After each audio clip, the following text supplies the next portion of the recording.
You hold on while I jump into this. I'm ready. Why do birds suddenly appear every time you are near?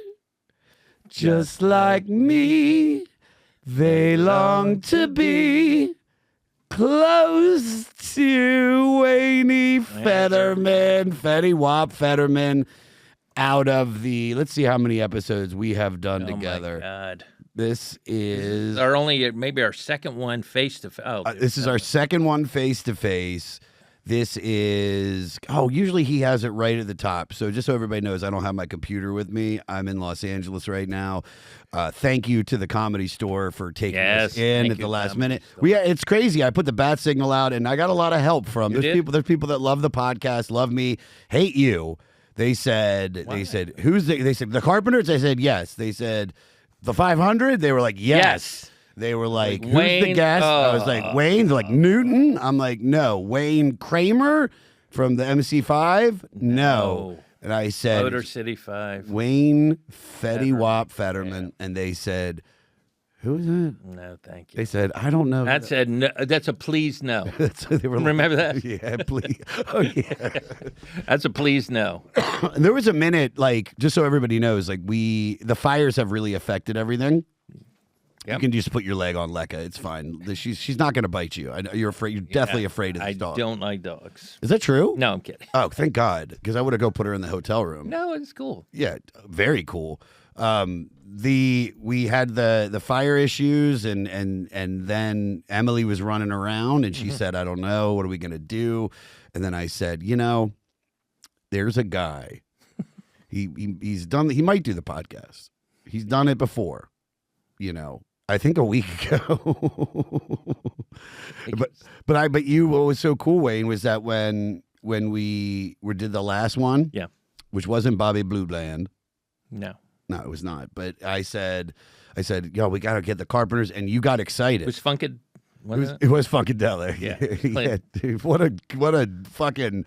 I mean, other side of the planet. But dude. Interesting, same, like, he's a little older than these guys, the Carpenters, but his height was during this same time, 70s.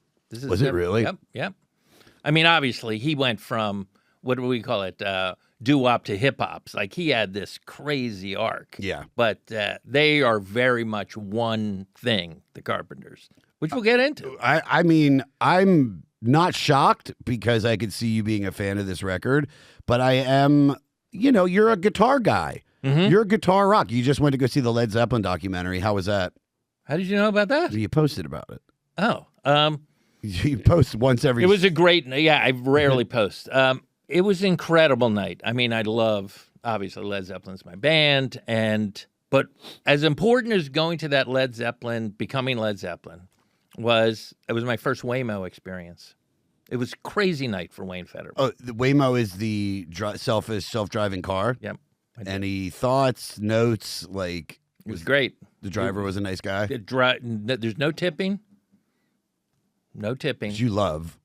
Incredible. I've been not tipping for decades now. Wayne hates, if you guys don't know about this, Wayne hates dogs, hates tipping. I mean, it's your least favorite thing. Right. Yeah. Because I'm like judging you, and it's like, let's take that out of it. I'll just pay what's on the bill. Right? So what do you do? All right, it's a $20 check. Great service, $20 check. What are you doing? Handshake? $20, and I give them sometimes I give them the salute. Sometimes I do the Japanese, yes, you did a great job. Thank you. Sometimes even just a thank you for the incredible service. And then what do they do?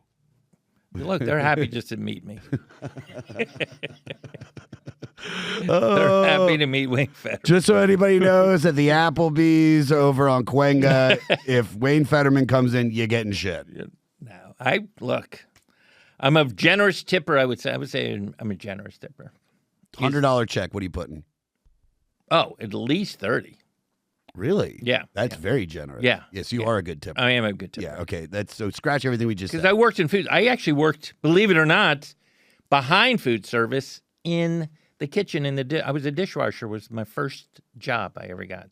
Are you serious? Mm-hmm. What restaurant? Steak and Brew is called. On 441 in Fort Lauderdale. Oh yeah, right outside Plantation. Yeah, that was the Plantation is the. That's where I grew up. Oh, yeah, that's the. You are old Southern roots. Of course. Just like oh, go fetch Mr. Federman in the back there. We'll put him in the back. We'll have him watch. Yeah, go get Mr. Wayne a nice cold glass of that lemonade I saw you brewing over there. You're over here on Plantation. Plantation. Yep. So I'm very familiar with food service. Here was the thing I remember about this, and before we get to the Carpenters, was how much food is thrown out in restaurants. Have you ever worked in restaurants? 100%. Yeah. I can't use the word disgust. It's just shocking the amount of food people order meals. They eat 1/3 of it, and they're like, "That's enough." What do you think about? Because I worked at a seafood place, and there were these stuffed shrimp that were expensive, and it was jumbo lump in like U25 shrimp, which are the biggest shrimp, and these people would eat like out of the 6 shrimp, they'd eat 3, and there'd be 3 still on the plate, what you would think is untouched, and I had done it only after I saw a guy, not the busboy, but it was another server or a dishwasher or somebody just create one of the shrimp and just eat it. And this one girl was like, "Ew," and I was like, "But they didn't touch it." Look, this is the thing. I am. What's the word for it when you're like a germaphobe? Yeah, I'm an anti-germaphobe. You want germs? I want germs. I feel like that's kept me alive. Kiss me right now. Let's do it. Yeah. So I will eat food off the ground. I don't care. Like none of that matters to me. It's food off the ground. Yeah, it's so not you. I know, but I don't care. I don't care. Has anybody has Judd seen you do that? By the way, it doesn't happen that. By the way, yes, Judd approached me at the Comedy Cellar, and was just like, he talked to you, and he said you said such good things about me and the podcast. There was a chance I thought we might be able to. I was hoping he would be a fan of the band too when I thought we were going to do this online, and I would thought what a great threesome that would be, is to get me, you, and him. And he's just too busy right now. He's working on stuff. You obviously, you ain't got shit to do. I mean, you gave me a window of 10 a.m. to 3 weeks from now. I mean, I can see the horizon. Like there's nothing. Me neither. I'm literally just dicking around. How was the movie? It was fun. The one look, there was a lot of footage I had never seen, and I was in IMAX, so I was out of my mind. If there was one little thing I would say was I thought the sound mix could have been a little better. Is that what you do when you're watching? Is it just because it's a rock movie, or is it? I know every note they've played. I know every bootleg. I know. Speaking of bootlegs, I brought one today. But yeah, I love me my Led Zeppelin. And I had an older brother, like they came out when I was 9, who bought Led Zeppelin 1 and he put it on, and I was like, okay, this is my thing. Oh, obviously, I'm from Plantation, Florida. Yeah. Oh, go ahead and put on physical graffiti for me real quick, baby, if you don't mind. You know, that deer maker will be real special as I drink this cold glass of lemonade here. But I'm just quibbling. I mean, it was just a great night. Almost. You got out of the house, too. It's a big deal for you. I got in the Waymo. And the Waymo is just a self-driveless car. You don't have to tip. You loved it. Incredible. Yeah. I mean, it's like Did you feel safe? Totally safe. And I often, when I would see another Waymo, like... You waved because it's like 2 Jeep owners. I didn't wave at the people inside, but I was wondering if the Waymos are talking to each other in that weird internet language. Yeah, they're like, yeah, we're going to the Led Zeppelin premiere. Where are you going? I'm taking him to downtown LA to buy some dope. What if that? I think it would have been funny if next time you're in the Waymo in the back, just like beat on the window when you see a car, and be like, "Help me! It's crazy!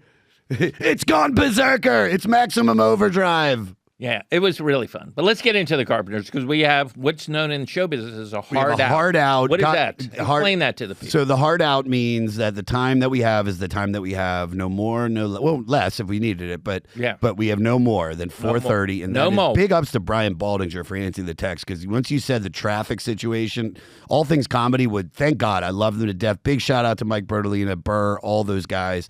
But man, I thought about that because I'm literally staying right next door. in Right. the presidential suite. What? Yeah, I have a So presidential. you walked over? Well, I went to go T-shirt shopping. I bought a Bad Brains vintage T-shirt that this guy found for me.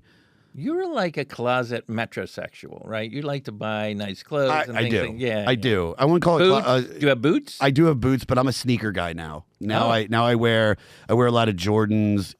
Look at our feet, touching our feet. Come on, let's get this. This is the clip. Oh, dude, this is the most physical contact we've ever had, ever. I was so excited. I don't get this excited about doing the podcast. You know, I'm not that true. I do, but oh, you know who's going to be coming on? And, Tell me. And he sat next to me on the flight from New York to L.A. You want me to guess? Sure. Do you want me to give you a window? You're saying it was a window seat? No. I want to say, give me a window. An aisle. So it's Give me like- an aisle. Give me an aisle. You are an aisle guy. I know that because you got to pee and poop a lot. That's true. No, I think I was saying window like Yeah, I know what you a mean. net. You want the net? You want a little Give me the net. director. Oh. He's a director and Academy Award winning director, not for directing, but for writing his own movie. Ben Affleck. Now, I would have gone actor there first. Well, he also wrote. Sure, but With I would Will have said Hunting. actor director. I would have. This guy is well. I'm that's not listening true. to the net. I'm not listening to the net. He Yeah. he has acted in a few of his films. He acted in his first film, which was low budget. Oh. Is it New York. Wes Anderson? No, New York. Think New York. Spike Lee. It's Spike Lee. 100%. Spike Lee. Yeah. Nicest guy ever, man. NYU? I'm an NY NYU guy. I know that. We talked about you. I'm sure he's I said, he's like, you know Wayne Federman? I mean, from Plantation? Plantation Wayne? Yeah, of course I do. Yeah. No, awesome guy. I think there's a chance we might get him on the pod. I was wearing my Washington. He would be the best for Carpenters. Well, you know, we just saw Jason Mewis outside because Yeah. he did the jam on Sunday, and he doesn't have Venmo, so he came over here to meet me so I could pay him. And I was like, "Are you a fan of the Carpenters? Do you want to come in too?" And he was like, "I know him, but I just don't know him enough." And I was like, "Well, neither do I." Let's start right away. Let's First of do all, it. All just right, so so- you know, before you even start, they're Carpenters, not the Carpenters. It's like Eagles. Yes, and it's stupid. It's like if you have a two-name thing, you're like Jefferson Airplane, Led Zeppelin. You can have that without the article. But if you're one name without an article, Beyonce, Birds. The Come on. everybody else says Yeah, the. everyone says it. Everybody so why? says What that. are we doing there? You know, That's my first. I'm already taking down Carpenters. Hey, dude, what's the add the? Or add the. Add the. Yeah, I've known close to you. This is what I know. I'll tell you what I know. Yeah. Because this is the first time I've listened to the record ever.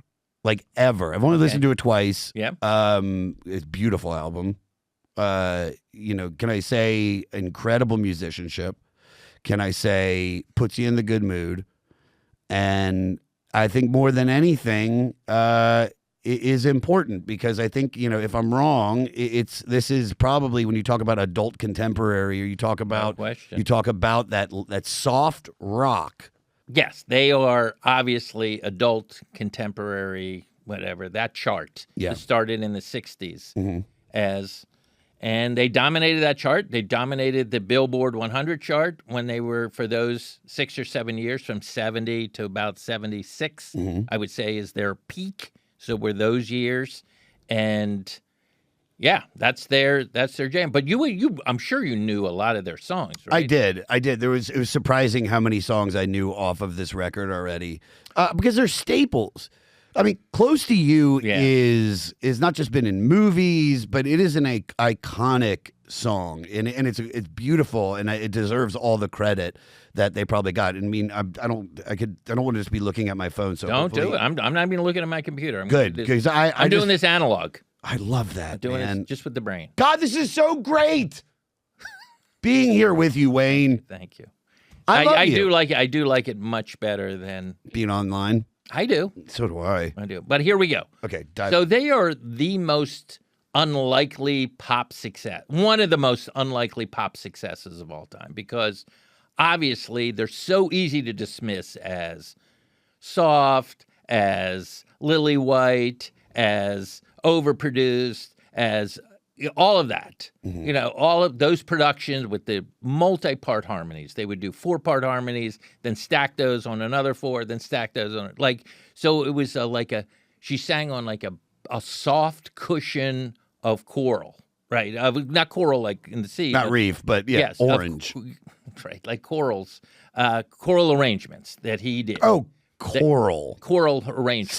CHORAL. Yes, yeah. Choral arrangements that was his sound. And I might do a couple sidebars. Is that all right? Your Honor, Your Honor, are you cool with this? Absolutely. All right, you're fine with the sound. Okay, first sidebar is Les Paul. We talked about Les Paul a lot, about the guy who invented that guitar, that your buddy Joe Bonamassa. Your buddy now too, yes, buddy. Joe Bonamassa likes to ejaculate when talking about those guitars. He does. I've talked to people about him too, and they're like, man, it's like we want guitars, but he pays top dollar, and then he's taken over the market. Like he really is the guy. He's the guy. So we know about that part of Les Paul, but there's a whole nother part of Les Paul that involves this band, the Carpenters, which is he was like an inventor, Les Paul, as well as this phenomenal musician. And he, among other people, but really was at the vanguard of creating multi-tracking. Really? Yes. And he had an act with his wife called Mary Ford, and they would stack vocals on vocals on vocals. And when people heard this, it blew their mind. It really changed recording history. So Richard Carpenter, who's half of the Carpenters, Karen and Richard are the two. They're brother-sister.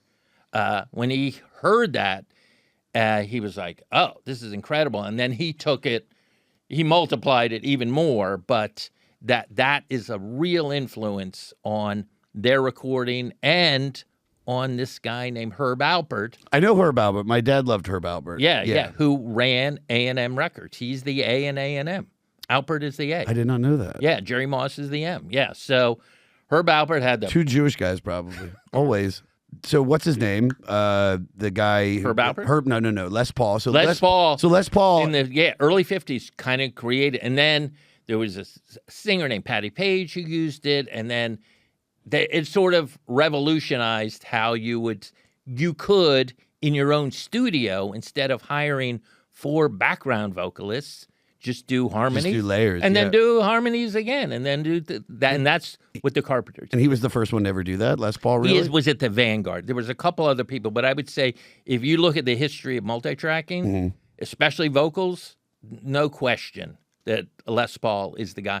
And then... has this other insane career. So talented, with wow. the guy who's like, the Blues Breaker guitar from Eric Clapton. That's a Les Paul. Why isn't he? So do a lot of people know this, or is this just like? Because I feel like it's like you think of Les Paul, you only think of the guitar. Right.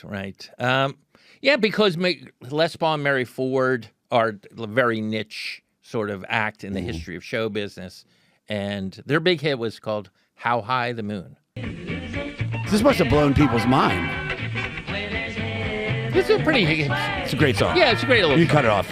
It's a great song. Yeah. Great producing. I mean, all right, now I know we have these capabilities. Can you believe this? We should have been doing this for all the other episodes. Well, that's the thing. You live in LA. I live in New York, right. And I'm afraid of germs. You love them. I love germs. Yeah, hate the Jews, but love Jews and tipping. Jews tipping. So right. So that's a sidebar, just as like where this all came from. They're big. The Carpenters. I'm going to keep calling them the Carpenters. You can call them the Carpenters. It's fine. Their big 3 that they loved, that they really were the 3 Bs, they called it, which was the Beatles, Burt Bacharach, and the Beach Boys. And I hear all of that in their music. Wow. Yeah. I really do. So. And by the way, this song, "Close to You," written Burt Bacharach and Hal David. Yes. Burt is like. He's there. He's the guy. Yeah, and he had a deal with A&M Records. I mean, it all this crazy convergence that they were living in Downey, California. I don't know if you know where. Oh, Downey, yeah. It's like meth country, right? Okay. Well, yeah, maybe since they had a big aerospace industry there in the. But I think like Downey, I always think of that's an Inland Empire. I'm assuming. No. It's south of L.A. and yeah, it's a suburb of LA, like a deep suburb of yeah. Los Angeles. And by the way, sidebar, Your Honor, is that okay? Absolutely. In Downey, they have the longest running McDonald's in the United States. Is that the original? Not the original. That's in San Bernardino. I don't think that exists anymore. But yeah. What do you think? What are your thoughts on Big Macs? I mean, one of the greatest inventions. It's like penicillin. It's like it's that important. McNugget? I'm not going to do the jokes about what's in it and stuff, but delicious. They're delicious. What's your sauce with a barbecue? McNugget? That's really? Not a question. Not even a. What's your sauce? Sweet and sour. Sweet and sour. Oh, hot mustard. Look, we can still be in the same room. I know, isn't that crazy? Well, because we all connect on hating the Jews. We are all Jewish. We are. That's why we hate them. Sidebar. Yes. I just had a McNugget about a week ago. Spicy one. Be careful. The spicy. Yeah, oh, yeah. Really gave me indigestion. Oh, okay. I had one McNugget. All right. Sidebar of sidebar. Sidebar? Sidebar of sidebar. You're good. You will allow it? You just have to say I'll allow it. Absolutely. Okay. One of the greatest sprinters in the history of sports from Jamaica. Do you know who I'm talking about? Usain Bolt? Yes, Usain Bolt. Pre-race meal was McNuggets. It's calories. Yeah, I completely. Dude, I should be eating that right now. I'm not eating enough. And So then you can run the 100 meters. I mean, yeah. Or maybe the 4x100 reader. We should do a comic relay race, and me and you just huffing. Jesus. Oh, can you imagine that? So, all right, I'm looking at the time. No, we're good. We're good. We are so good. So why don't you tell me the story, like, of the Carpenters and this record and everything? So I always thought they were from a place called Downey, but they started in Connecticut, in right outside New Haven, Connecticut. And Richard is 3.5 years older than his little sister, Karen. Richard is a musical prodigy and is bullied in school. He's not super macho. When he's 12, he has to get glasses. He's not good at sports. But he loves music. And his dad has this huge record collection in the basement, and they would just listen over and over again. And Karen, when she got old enough, was much more of a tomboy, but would also want to be near her older brother, who she idolized. And so when his dad actually put a swing in the basement so they could swing indoors because it's so freezing cold for months of the year in Connecticut. And so he gained a reputation. He actually studied piano at Yale Music School. He was a real prodigy. Wow. He could read music. He could play by ear. He was just that. And again, this is in Connecticut, and his mom and dad, this is very rare for someone like me, totally supported him. And we're like, we get to the piano, and guess what? Let's move to California. Maybe we can that's where the record industry is. And also the dad was like, fucking hate these winters. Of course. But also he probably, if the kid's a prodigy, he understood how talented the kid was. Yeah. And then when you have a gold mine like that, you want to, you want to like give them more of it and make it more accessible. So in Connecticut, Karen was like, she would hang around him and she idolized him, but she was a tomboy. She loved sports. She would play football. She would play baseball. She delivered papers, the whole thing. And then they moved to Downey. He's a senior in high school at Downey High School. She's in the 9th grade, but at that point was junior high school. High school was just 10th, 11th, 12th. Mm-hmm. And so that's just so you know. And they moved to Downey, and that's when things really pick up for them. He starts playing in the church, and he wants to play jazz music. He's very influenced by jazz, and it's just, and she, this is very weird, becomes a member of the marching band, starts with the glockenspiel, and then starts playing drums. I don't know if you know this. She's a drummer. No, I knew that she was the drummer of the band. Yeah. Because it was another person I had asked to do this was Bill, because I know he's a drummer. And he had mentioned before that she actually was a good drummer. Yeah. She's very drumline-y kind of drummer, like a lot of press rolls, double strokes, excellent. Yeah. And so this is before she was singing. She was a drummer, didn't know she was a great singer. And the whole key to this band, why we're talking about them, why we're right here at the comedy. Why are the Carpenters on here? Because of her voice. It really is sweet. It's beyond sweet. I think you're underestimating the emotional power of her voice. Well, take us. Tell me why, because there's a lot of great female singers. She has a very certain sound. Well, she sings in a lower register than most female singers, so that's already different. And her ability to go from what they call the chest to the head voice and back and forth is remarkable. Yeah. And so, again, this is something that even her brother, who's this musical prodigy, didn't realize until he started cutting demos, and she was the drummer in the band. He had something called the Richard Carpenter Trio, which played jazz stuff, like Girl from Ipanema and that stuff. And he heard her voice not in air, but through the playback speakers. Like, what the? Wow. But she was what's known as a close mic singer. She could sing. If you ever watch her live, she's always like right up on the mic, pull up right here.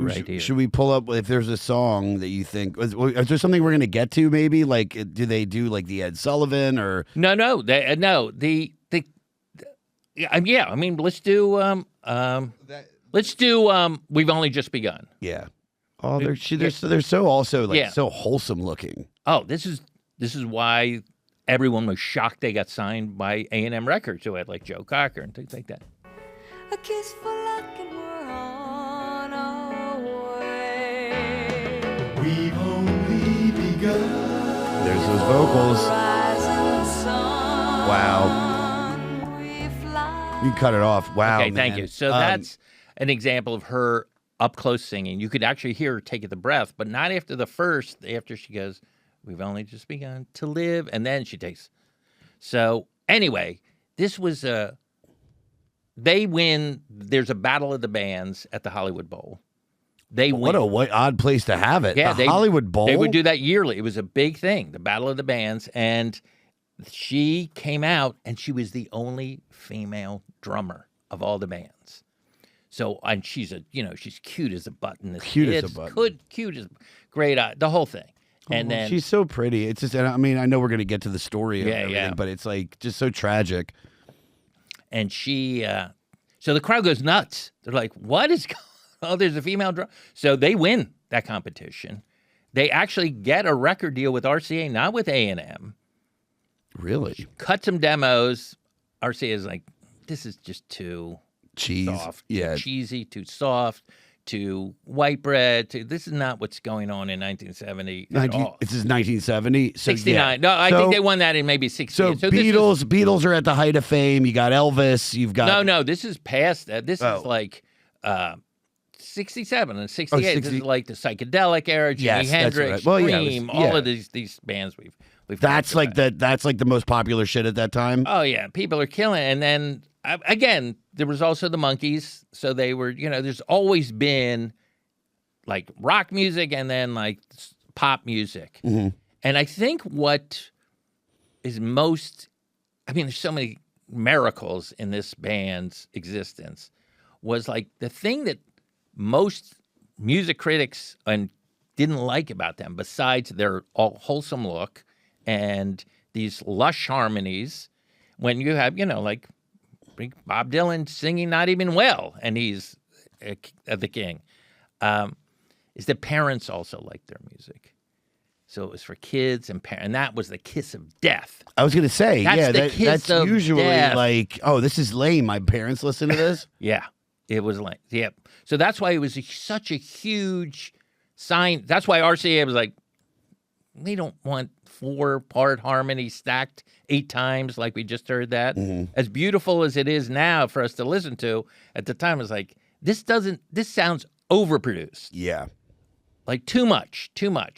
But this, again, I don't use the magic of it all was her very ethereal, almost God-given voice. And she didn't really take voice lessons. She did with one teacher, and he was like, I don't even want to mess with what you got here. You have no idea what you have. And again, a lot of singers, especially today, use these pyrotechnics to like show you how great they are, these incredible runs and all. None of that. she had like the emotional connection to the music through her voice. And it's a miracle that her voice is this good. Oh, wow, yeah. And that she's the younger sister of this guy who can arrange these songs. He's known as an arranger. His talents were not only the arranging, but also selection of material for her voice. And he would also write specific songs for her voice when she became she would sing like sadder songs. And that became with Paul Williams, which we'll talk about in a minute. But that was it. So then eventually one of their demo tapes made it to Herb Alpert. And he was like, I see that. I see. And he also, Herb Alpert and the Tijuana Brass, what did you say about them earlier? Your parents liked them. My parents loved them. Right. So he had an ear not only for kids' music, but also for like, what is it called? Adult contemporary music. Adult contemporary music. Contemporary music. So it was a perfect fit. And he also double-tracked his trumpet Les Paul style. Wow. Yeah. Wow.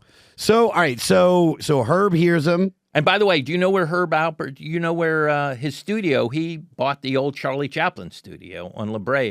Did he really? Yep. Where is that? That's just south of Sunset on is it the Jim Henson Yes, Studios? that's exactly what it is. Okay, cool. Yeah, I've been there. That's awesome. Yeah, so that's where all of these incredible songs were recorded. Wow. I love that. Yeah. We used to go to where the Shake Shack is on La Cienega, I thought you were going Santa to say Monica. the strip club across the street. Oh, What's that called? what is?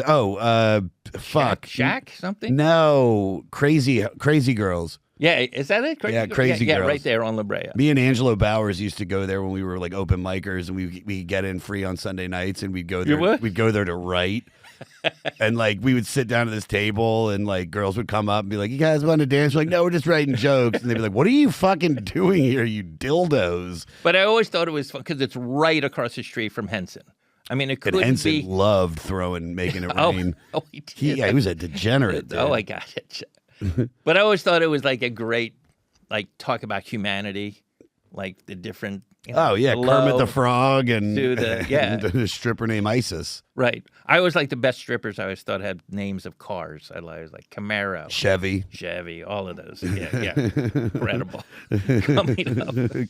Guys, give it up for Mitsubishi. Trans Am is on deck. All right, everybody. We've got Firebird. We got Edsel to the main stage. Edsel. So, all right. So take us there. So their first album doesn't do anything. Doesn't do anything. No, it's called God. I can't remember the name of it. It's Close like, to you. No, this is.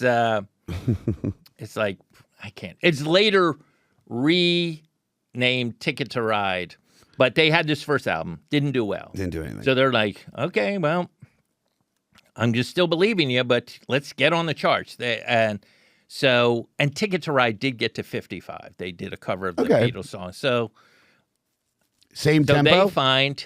No, they did it as a ballad. They slowed it down. Yeah. She's got a ticket. He's got a ticket to ride.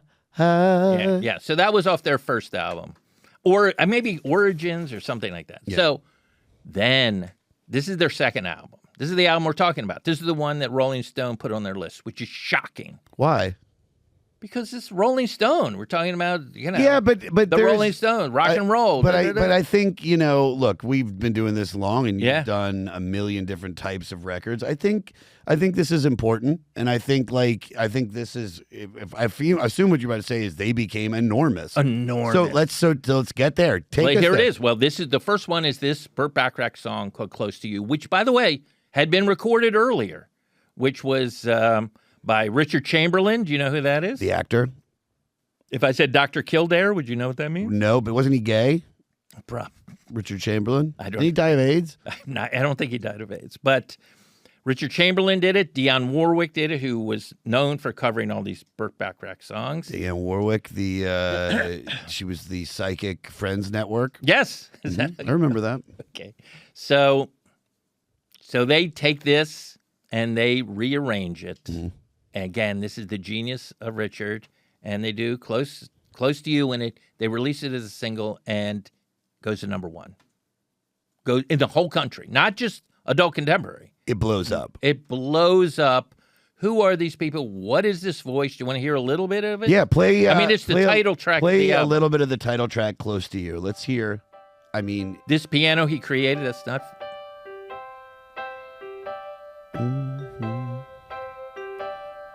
Why do birds suddenly appear so beautiful. every time you are near? Oh, Lekka. Just like As me, she's singing it, she started licking my they hand. Oh, long to be why do you hate dogs? close to you? Close to you. See how low it is?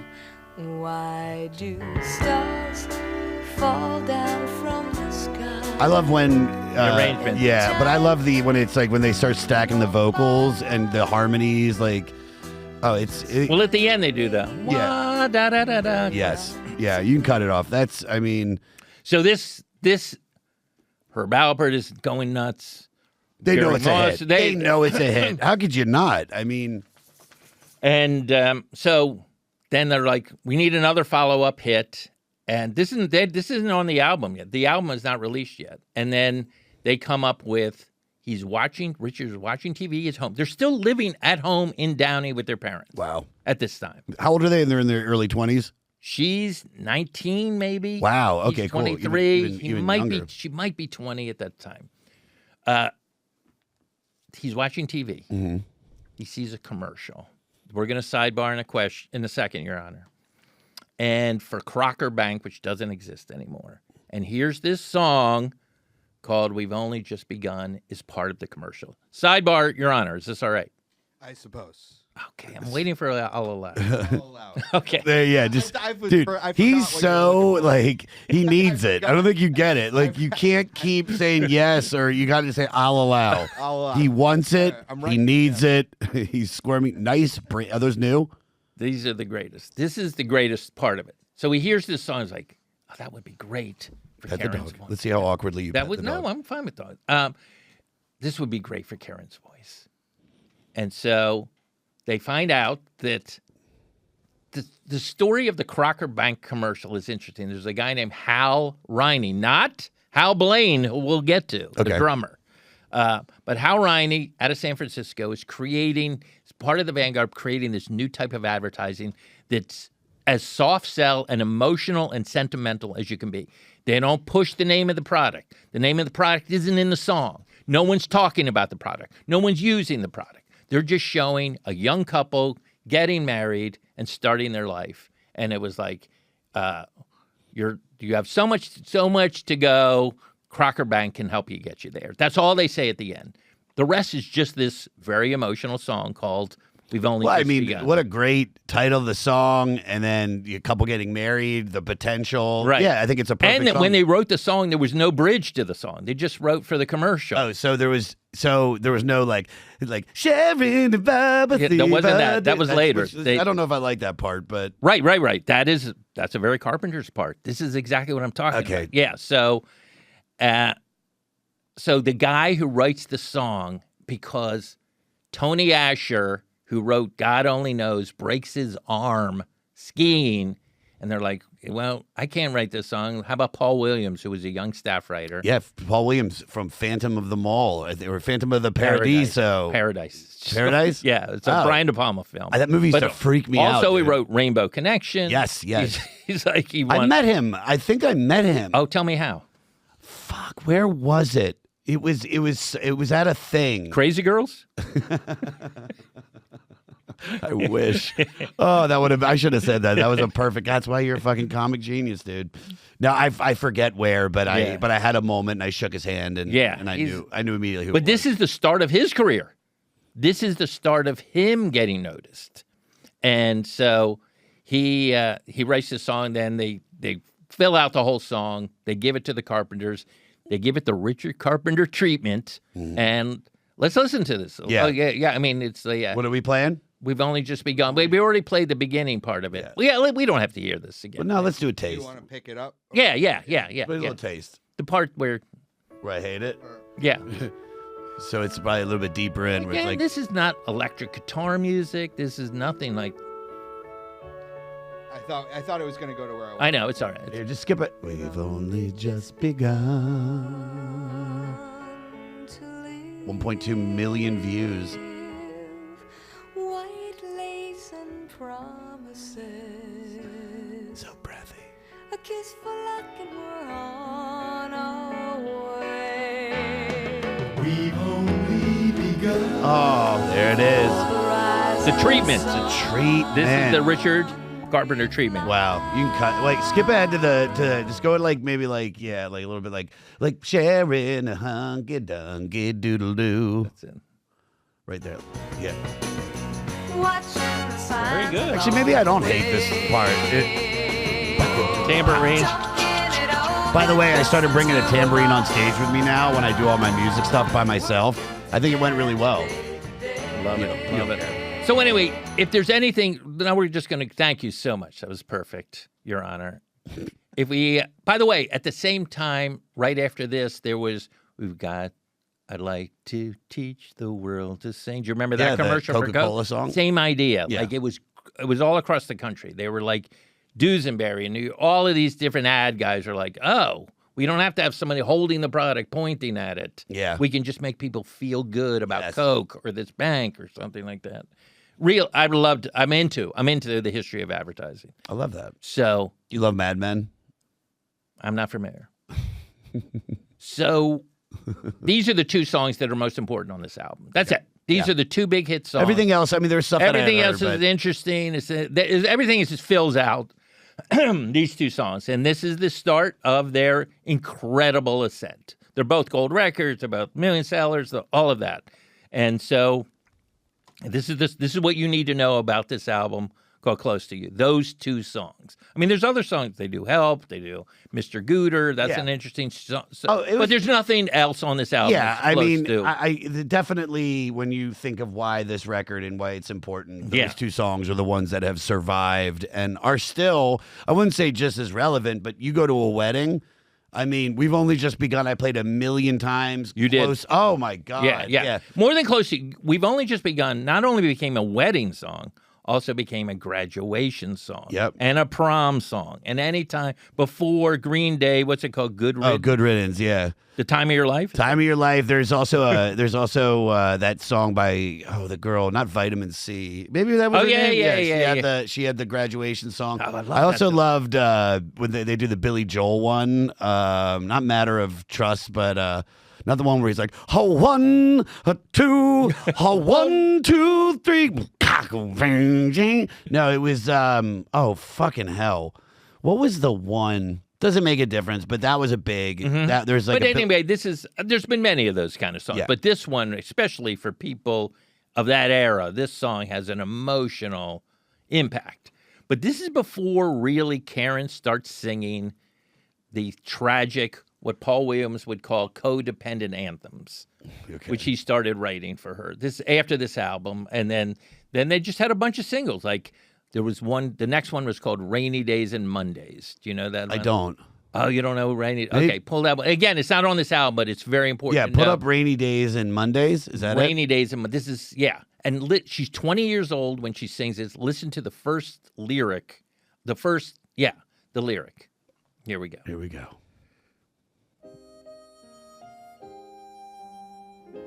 Again, super soft opening.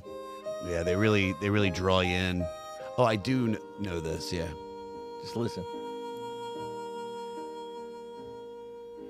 Talking to myself and feeling old. Sometimes I'd like to quit. Nothing ever seems to fit. Hanging around, nothing to do but frown. Rainy days and Mondays always get me down. Wait, let's keep it going. Keep it going. Watch this part. What I've got they used to call the blues. Nothing is really wrong. Okay, so you get it. Wow. That's powerful. I don't know if you feel that or no, I do. You do. I do. But also I saw it's with the images of her. Yeah, the images of her, and she's singing behind the drum set. She's sitting behind her drum set. Yeah, I mean, but is she the most attractive drummer, or are you going Don Henley? I know you love Don Henley. Yeah, especially when he wore the plaid shirt. Oh God, with God, that that era, afro. yeah, yeah. Oh, Remember my that era? Lord. Dude. Remember? Have it tattooed to me. So this is the start of her singing these very tragic women's songs. And unfortunately, this is what happens in her life. She never really finds romance. She has this terrible marriage later on, and she has Anorexia, or is it nervosa, yeah. What is it? And it's called anorexia nervosa. And that's where you have a skewed version of yourself. And She so- thought she was fat, probably. Well, she was a fat kid. Excuse me, she was a chubby kid. Yeah. And she had. Clip Please that. don't. Please Yeah. don't. Please don't. Clip that where he said called her fat, called her a fat kid. Let that She be was the a clip. chubby kid, but she. I don't want to get. Anyway, we I'm sorry. got- no, She. we gotta get She it. had an hourglass figure, so she had like big hips. Okay. And that she was always trying to like be Slim those down. slim, and especially this is what happened. They became famous. They start touring all the time, hundreds of shows a year, and they pull her out from behind the drum kit. They want her up front. They want people to her. see her. Yeah. And so she's now like, oh, well, I gotta be thin. And so between that and the pressure of touring and all of that, she developed this very disease that, I mean, every comedian made jokes of it. It's like, oh, I know the cure, eat a donut. I mean, it was like that Yeah. kind of thing, but it's a really obsessive focus on your weight and things like that. So it's anyway. So that was that was to me part of the start of that decline. Now, in the same time, with all the touring, Richard, the clean cut older kid, Drugs? drugs. No way. Yes, yeah, he started doing sleeping pills, and then Really? what's the drug? The 714 drug. 714. Yeah. What are you talking? Quaaludes. Oh, really? Yeah, I always yeah. wish I would have done one of those. Yeah. It was fun, but And so he ends up having to go to a drug rehab center Whoa. out of state. Yeah. both of them had problems. Yeah. And again, what was shocking for all of us who like the Carpenters were like, oh, this is the clean cut life. You can't escape. And they just worked too. They worked. So they work them? The touring schedule must have been. Yeah, and I think that was on them as well. They were like, let's do that. And then they had strike while hit the iron's after hot. hit after hit. They had, Superstar, do you know that song? And I don't. Top of the World, and I Won't Last a Day Without You, another one of those sad songs. And so anyway, this is after all this album that we're here to talk about. But and then by the late 70s, they had sort of fallen out of fashion a little, like, because it was the same kind of sound over Yeah. there. They tried to do some science fiction-y stuff, but What do you mean science fiction-y they stuff? just had this weird song about, I don't even remember, it's like, Aliens are flying It was- up above our head. it's just a really weird, it's Get like, me a Quaalude. Get that sandwich away from me. My hips are big. I'm a chubby kid. but she was a tomboy. She was like, she was very athletic. Oh, So, man. anyway, she ends up dying from this, believe it or not. Like her heart gives out, and I assume her organs were starting to shut down from lack of. Wow. And at age 32, she's Oh, my- dead at 32. Did people know? I mean, obviously they Yeah, must well, you have. could see Were they? her arms were like a bird. Can we? It was really- Would you mind pulling up a picture? I just want to see. Well, this is no, she looks healthy there. She looks healthy. I'm saying, but do they have like a shot of I'm her? trying to find one. And Yeah, Yeah, they- that's crazy. That if you looked at these two people, I know. I can understand her weight because that's something that. Tell me. God, it's just something that people will always have, just body dysmorphia, and Yeah. yeah, you can almost see it there, like Yeah, her face is like, angular, yep. Yeah, and it's like you can see the deep chest. Mhm. Yeah, that one. Go down a little bit, little older picture. You see it. Go with your right there. No, to the left.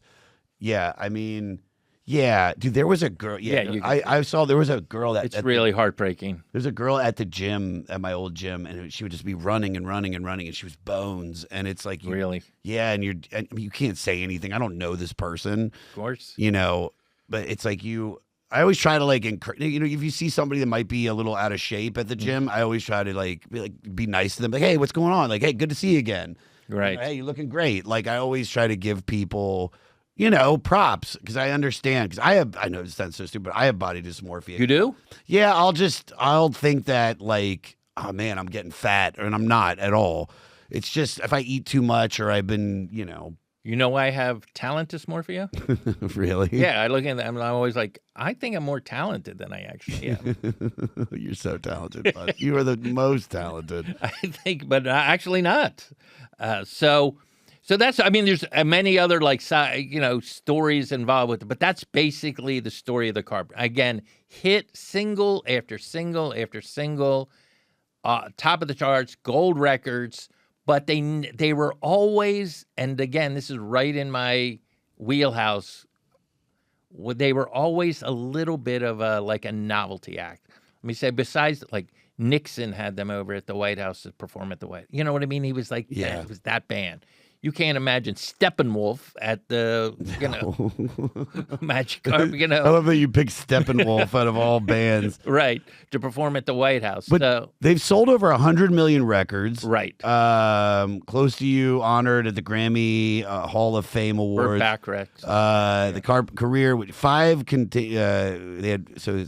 career of which 5 contained 2 or more top 20 hits on the Billboard 100. Yep. 10 singles were certified gold. 22 peaked in the top 10 adult contemporary. Paul McCartney has said Karen has the best female voice in the world, melodic, tuneful, and distinctive.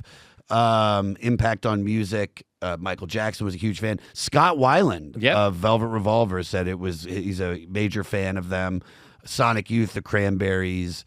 I have to say I feel like they're a great, I know this sounds bizarre, they're a great headphone band. Like they're great to listen to it with good quality headphones. Yeah, to really get what they're doing, especially because they start off, the first verse is always pretty stark, and then the Richard Carpenter treatment comes in, and then all of a sudden you hear crazy, again, this soft bed of voices that are stacked on stacked and stacked. Les Pauls. I mean, it really is. That was something that stood out to me, is how well the recording is. And I did listen to this on headphones.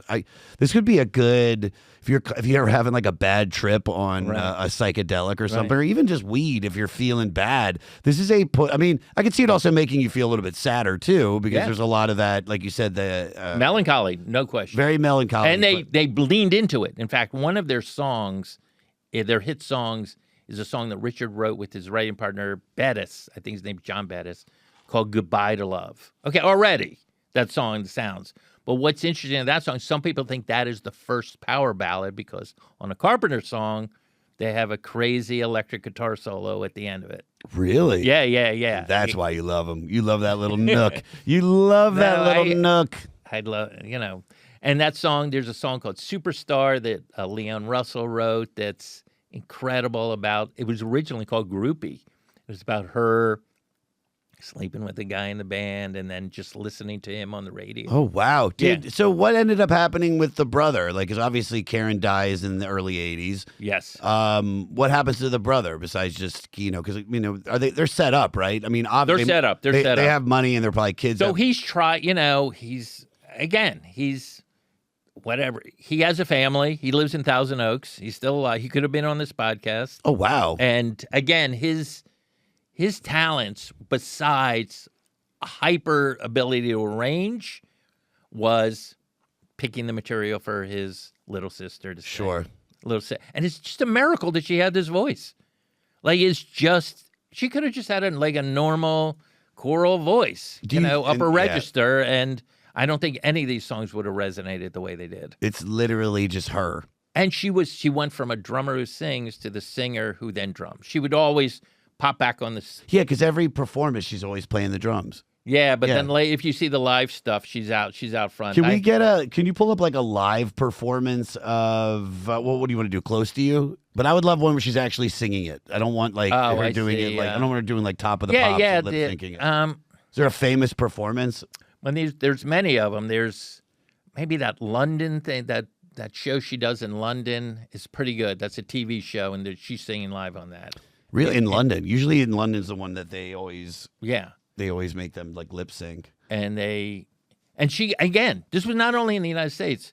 I'm holding up a. Oh yeah, let's see this. This is called Carpenters Live in Japan. You can't buy this in the United States. Wow. It's only, I had to get it at some crazy flea market. Oh, Yeah. I love that. Here we go. Ladies and gentlemen, Mr. Richard Carpenter. Shaboom. I mean, look what he's wearing. This is as anti-rock and roll as you. He's like in a white suit. Yeah, what is that? Like frill too? That like Yeah, pirate thing in the middle. Yeah. So Where's she? she's coming out. She's coming out in a second. All over the world, you can hear the sounds of lovers in love. You know what I mean? It's the two of us Oh wow. and nobody else. I mean, she Okay. sounds great. You can cut it. You can cut Yeah. it. Skip right there. Jump in right there. Let's see if we can get her on behind the drums. This is a whole concert. Go towards the end, and then we'll wrap this up so we can do intros. Yeah. You're gonna do the intro with me too. Okay. I'm gonna pee, and then you're gonna do the intro, and then we're gonna Do it. We have a hard out. We have a hard out. The one that's gone viral is Dancing in the Street. let's do that. Let's Oh do no, that one. that's no. Never mind. Let's not do that. that is her when she was with the trio and she's just kind of singing behind. That's not really. I mean, yeah, it's interesting because she's playing the drums and stuff, but I don't know if they put her behind a drum set in this. in this, They yeah, did. Here, skip to another clip. And while you do that, is there anything we really need to say or talk about when it comes to this record? I looked over No. the notes, and there really isn't much. I mean, there's a song that you wrote called Mr. Gooter, which is about when they got, believe it or not, Richard Carpenter got fired from Disneyland. Believe it or not, Yeah, I'm walking on air. Okay, let's see what this is. This is the Ed Sullivan Show. Oh, really? Okay. So Oh, I'm sure she's doing. We started walking in love. I don't think she's. Yeah, she's not lip syncing, is she? No, I don't think so. I love her bangs. Yeah. Horizons that are clear to us. You like this part now. I love What her. happened to man. you?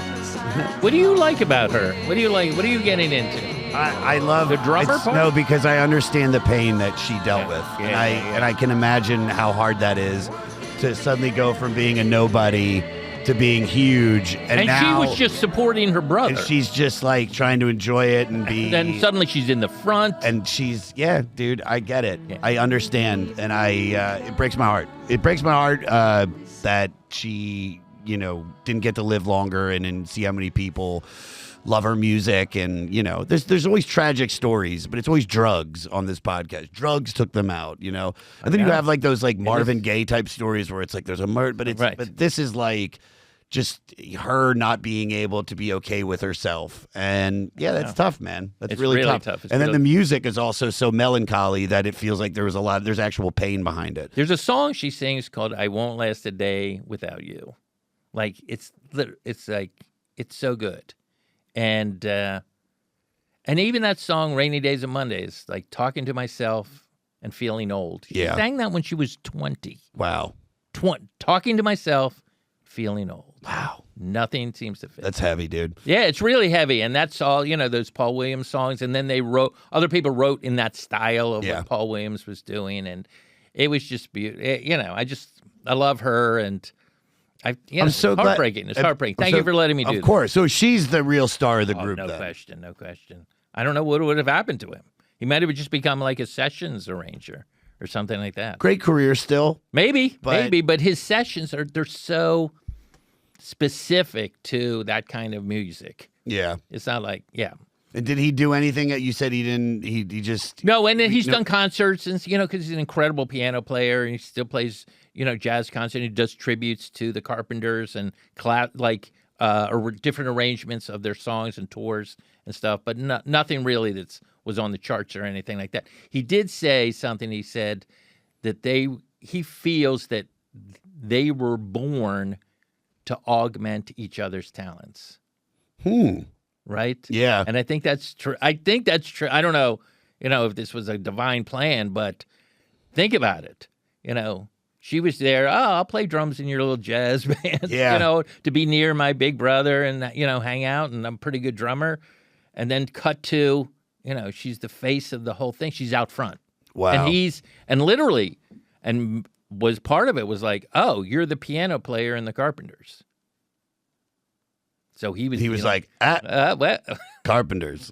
right. But I'm just saying, just think about that. Like the whole thing was built around him, and then at the end, people are like, "Oh yeah, you're the piano player for God, man, that's such a Carpenters." It's such a nutty story. Yeah. God, we wouldn't. I'd love for you to come back one time, but I don't think it's ever going to happen. It's not going to happen. I think this is blew the it. last I blew one. it. I blew I it. think this is the last one. I tried. I did my best. You did so I good. did my level best. You did so good. Sidebar, Your Honor. I'll allow it. Yes. I love you. Thank you, man. I'm so happy for you to come on. We got to do it live, everybody. It's my favorite. We got to do it live. We should do it more often. What we'll try to do, Yeah. and like I said, what we'll try to Talk do to is Brian. We'll talk to Brian. We'll work Yeah. it out. Also, big thanks to everybody here at the Comedy Store. It's the best comedy club in the world. The podcast studio they built here is incredible. So thank you for letting us use it. Promote away. I know we talked about some of the documentaries coming up, but That's it. That's basically it. I'm doing it. When is this? this comes out tomorrow. Oh yeah, I'm doing a benefit at, believe it or not, Cantors next Tuesday Really? for children of people that were affected by the fire. I love it. Who else is not the fire, not the people that are affected, but I was No, we're impacted by the fire. Yes. Sorry. No, but then I said I love it, and I was like, just No, you that love you're that doing I'm the doing benefit. Cantor. Yeah. And Cantors. And one of the things was like, they never pay for benefits, but as much food as I want to eat. Ooh, What are you thinking? What should I order? you should get us. You can jump in, Judge. Oh, I love candy. Tell me what I should order. Again, free food, My- riding on the back of the victims of the fire. My go-to lately, I'm a breakfast guy, so I do the salmon Benny. Oh, salmon Benny. Yeah, Salmon wow. Benny is really good. They give you way too much cream cheese. I have a real problem with Canners. They waste cream cheese. And the problem with Canners, we used to go there all the time. I have a song about. I've been there with you. Yeah, I want a ruggala. Who wants a ruggala? Let's go get a chocolate ruggala. Who wants a ruggala? We'd get the whole kitchen singing it. Okay. The problem with Canners is, hi Lekka, is that they're not consistent. Yes. It's I never agree the with you. same. I agree with you. So whoever's cooking the sunrise It's too sandwich, wide. It's got to be. They got too much shit. Yeah, you got yeah. too much shit. You're gonna. But when it's good, phenomenal. yes, Phenomenal. pickles and ranch. You ever do that? No. We always do I would never do it. bagel- I don't even have them bring pickles to the table. Really? You hate pickles? Don't. Not compared to a pastrami sandwich, compared to some salmon on a bagel, Pastrami's really good. compared to soup. Their compared matzo ball to, soup is great. Blintzes. But the problem is, like I said, pickles. it's never. Why would you waste your? It makes no sense. Well, the problem is that you want the I want the sunrise sandwich, which is just basically a bacon and egg and cheese sandwich. But I'll be like, I want the yolk runny, and then they overcook it, and then I gotta send it back, and then it comes back again. Sorry, I brought this. I'm sorry, I brought It's it a up. diner. Come on. Thank you, It's the diner of L.A., Judge, Your Honor, Your Honor. Your Honor. Well, You strike that from the. you strike that. I love you, buddy. All right. This was so Thank you. great. Thank you, buddy. Thank you for having me.